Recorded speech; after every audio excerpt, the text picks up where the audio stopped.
There was no sound. You expect danger to announce itself. A siren, an alarm, a burning smell, something.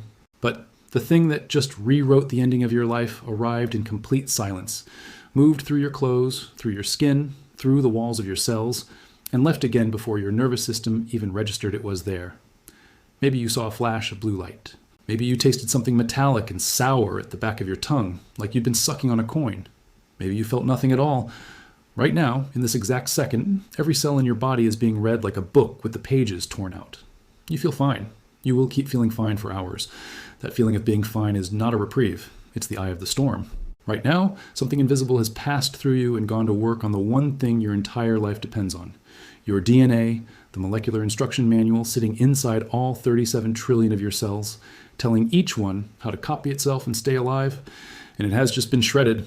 Hollywood has never once gotten this right. Chernobyl, the miniseries, came closer than most, and even that gave you the comforting fiction of a clear villain you could see. The Hulk taught a generation that radiation makes you strong. Spider-Man made it a superpower delivery system. Godzilla made it a monster. Every one of these tells you the same reassuring lie, that radiation is dramatic, external, something that happens to a city or a reactor or a lizard.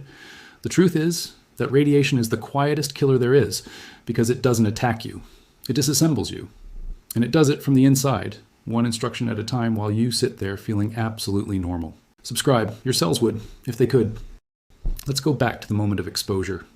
Ionizing radiation, the kind that comes from a nuclear core, a radioactive source, a criticality accident, is not like the light from your phone or the warmth from the sun. It carries so much energy that when it strikes an atom, it physically knocks electrons loose, turning stable atoms into charged reactive particles called ions. That's what ionizing means. It breaks things at the atomic level, and when it tears through your body, it does its damage two ways. The first is direct. The radiation slams into the DNA inside your cells and snaps both strands of the double helix clean through like scissors cutting a ladder in half. Your cells have repair crews for this, enzymes that fix broken DNA all day long, but they're built to patch the occasional single break, not thousands of them at once. The second way is sneakier. Most of your body is water, and when radiation hits a water molecule, it splits it apart and creates something called a free radical, a molecule with a missing electron, desperate, unstable, and looking to rip an electron off of anything nearby. These free radicals swarm through your cells like a mob, tearing into your DNA, your proteins, the fatty membranes holding your cells together. So even the parts of you the radiation didn't directly hit are now being attacked by the chemical wreckage it left behind. Here's the cruel elegance of it. Radiation is most lethal to the cells that divide the fastest.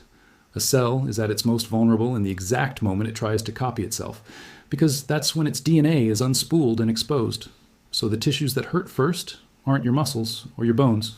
They're the fast replicating factories your survival quietly depends on, your bone marrow and the lining of your gut. And this is where the incubation period begins, the clock the movies never show you. Within the first hour or two, you might vomit. You might feel nauseous, flushed, exhausted. Doctors call this the prodromal phase, the early warning shot. And here's the grim math hidden inside it. The sooner it starts, the higher your dose and the worse your odds. If you're throwing up within 10 minutes, that's not a stomach bug. That's your body reading its own death sentence out loud. Then, cruelly, the symptoms fade. You feel better. This is the latent phase, the walking ghost window, and it can last hours, days, even weeks. You'd pass a physical, you'd tell your family you're okay, and you would be completely catastrophically wrong because underneath that calm, your bone marrow is going dark. Your bone marrow is the spongy tissue in the center of your bones, and it is the single most important factory you've never thought about. It produces your blood, the red cells that carry oxygen, the platelets that let you clot and stop bleeding, and the white cells that make up your entire immune defense. It runs 24 hours a day, replacing billions of cells, because blood cells wear out fast and constantly need refilling. Radiation walks into this factory and kills the workers, the stem cells that produce every new blood cell. They don't die instantly, they die when they try to divide. So for a few days, the factory coasts on the workers it already had. And then, one by one, the assembly lines go silent. This is Hematopoietic syndrome, and it's what killed most of the firefighters at Chernobyl. Your white blood cell count collapses first, which means your immune system, the thing standing between you and the billions of bacteria that live on and inside you at all times, simply switches off. Bacteria that your body ignored your entire life now spread unopposed. Then your platelets vanish, and your blood loses the ability to clot, so you begin to bruise and bleed from the gums, the nose, under the skin, with no injury at all. You're being taken apart by microbes you can't see and bleeding from a wound that was never there. If your dose was higher, you don't even get the luxury of that slow decline, because a second, faster catastrophe overtakes it. The lining of your intestines, the inner surface of your gut, replaces itself completely every 3 to 4 days. It has to, because digesting food is brutal, corrosive work, and the cells on the front line get destroyed constantly. That relentless turnover makes the gut lining one of the fastest dividing tissues in your body, which makes it one of the most radiosensitive. This is gastrointestinal syndrome, and it moves faster than the blood collapse because the gut renews faster than blood does. The lining stops regenerating. It thins, then breaks down, then sloughs away, leaving raw, exposed tissue where a protective barrier used to be. That barrier had 2 jobs, absorbing water and nutrients, and keeping the trillions of bacteria in your intestines from getting into the rest of you. Both jobs end. You can't hold water, so relentless diarrhea drains you until you're severely dehydrated. Your electrolytes, the salts that keep your heart and nerves firing correctly, swinging wildly out of balance. And the barrier that kept your gut bacteria contained is gone, so those bacteria pour into your bloodstream. This is called sepsis, a body-wide infection where your own immune response, what's left of it, goes into overdrive and starts damaging your organs. Except your immune system is already gone, killed off in the bone marrow, so there's nothing to fight back. You're being colonized from the inside by the contents of your own intestines. And at the very highest doses, none of this even gets a chance to unfold because the exposure attacks the one system that was supposed to be too tough to touch, your brain and your blood vessels. This is neurovascular syndrome, and it's mercifully rare because it requires a truly enormous dose. The walls of your blood vessels break down and begin leaking fluid into your brain tissue, causing it to swell inside the fixed, unyielding box of your skull. With nowhere to expand, the rising pressure crushes the brain against bone. You become confused, then disoriented. You lose coordination. Seizures begin as the electrical signaling of your neurons, your brain cells, misfires under the swelling and the pressure. At this dose, there is no latent phase, no false calm, no window. Symptoms begin within minutes, and death follows within hours to a day or 2. The body simply loses the thread of keeping itself alive. However it arrives, through the blood, through the gut, through the brain, the ending converges. Circulatory collapse. Your blood pressure falls and cannot be brought back up. Your organs, starved of oxygenated blood and overwhelmed by infection, begin to fail in sequence. A cascade doctors call multiple organ failure, where each failing system drags the next one down with it. Your heart, running on depleted, infected, poorly clotting blood, loses its rhythm. And then it stops. That is the end of it. The person is gone, not with a scream, but with a quiet systemic shutdown, disassembled at the level of the cell by something they may never have felt touch them. Total time, from that silent flash to that final stillness, anywhere from a single day to several agonizing weeks, entirely depending on the dose. There is a window here too, a real one, and it comes down to a decision made in the first hour. But first, consider the man who lived this exact death and whose deterioration was documented in clinical detail. May 21st, 1946, in Los Alamos, New Mexico.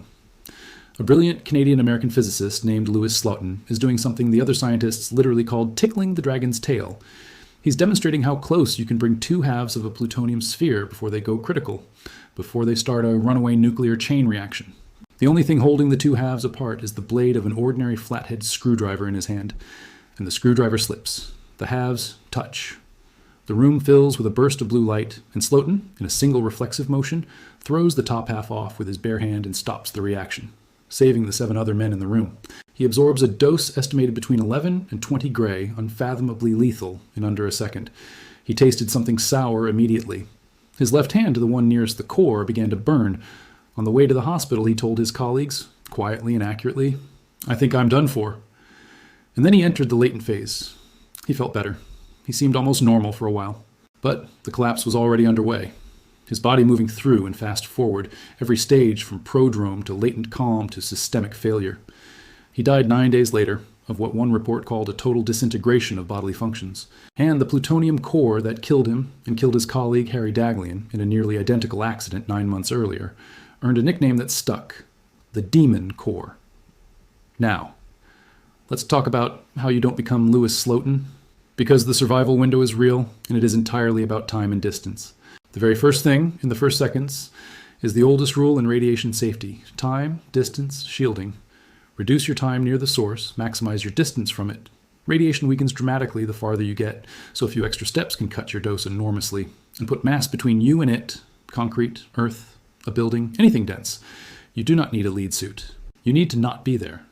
The second thing This is where most people fail. If you are anywhere near a radioactive release, you are likely contaminated with radioactive dust and particles, and they are still irradiating you. So you get away, you remove your outer clothing, which alone eliminates the large majority of contamination, and you wash with soap and water. That's it. Undressing and a shower can be the difference between a survival dose and a fatal one. Then you get to a hospital because modern medicine can actually fight this one.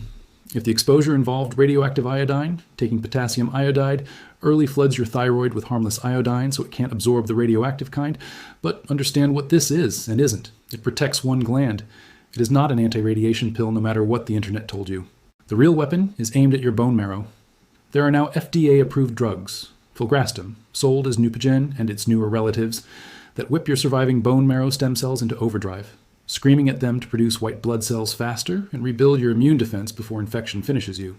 Pair that with aggressive antibiotics, transfusions of the blood cells you can't make, fluids to replace what your gut can't hold, and reverse isolation, a sealed room that keeps the outside world's germs away from a person who has no immune system left, and people who absorb doses that would have been a certain death sentence in Slotin's era now walk out alive. In the most severe survivable cases, a bone marrow transplant can hand you an entirely new factory. The dragon, it turns out, can occasionally be untickled. The flash is silent, and it doesn't care how brave you are. But the shower, the steps you take away from it, and the phone call you make afterward, those are loud, and they're yours. Take them, and subscribe.